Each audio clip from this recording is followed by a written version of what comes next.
People called him a prodder, a prophet, crusader, and critic, the most cussed and discussed newspaper editor in North Carolina.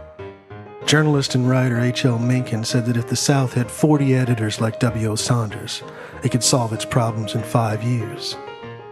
Saunders was sued for libel more than 50 times, was beaten up, sentenced to work on a chain gang, and shot at.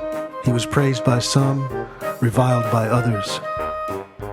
W.O. Saunders got his start in the newspaper business covering the Nell Cropsey murder trial in 1902, where her boyfriend, Jim Wilcox, was convicted on circumstantial evidence.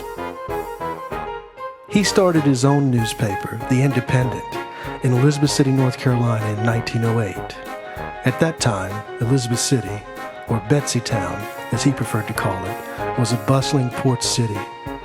But behind the genteel Victorian and antebellum homes was a town without proper sewage facilities, with dirt streets, and with no meat or milk ordinances. It was being run into the ground by corrupt officials. W.O. and his Independent fearlessly, and sometimes recklessly, took on the powers that be.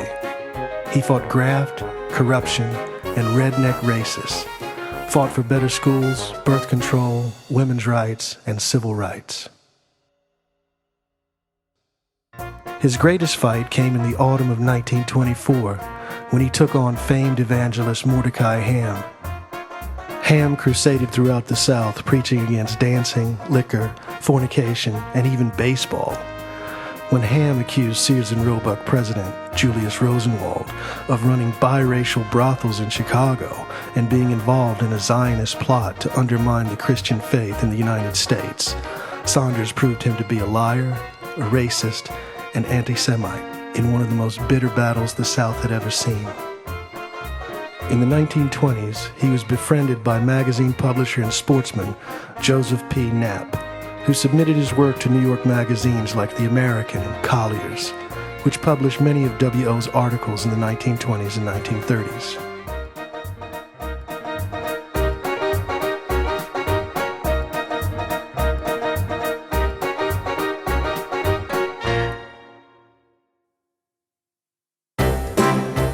He is credited with creating the resurgence in the popularity of the seersucker suit after he walked down Fifth Avenue and Broadway in hand-tailored pajamas to promote sensible summer wear for men as a publicity stunt. He was instrumental in gaining support for the creation of the Wright Memorial and making the Outer Banks more accessible through bridges and new roads.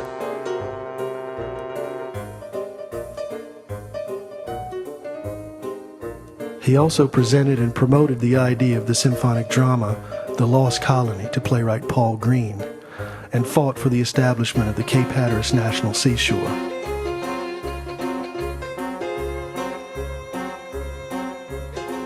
This musical tells his story, from his start as a country editor, standing up for the rights of defenseless people without a voice, to his rise as one of the most respected and vilified newspaper editors in the South.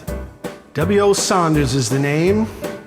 I've been called a prodder, a prophet, a crusader, and critic. I run a newspaper called The Independent, and they say I'm the most cussed and discussed editor in North Carolina.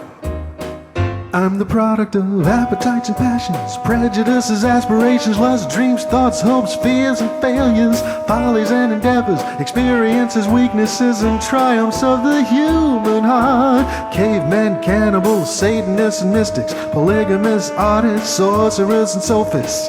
They made me who I am.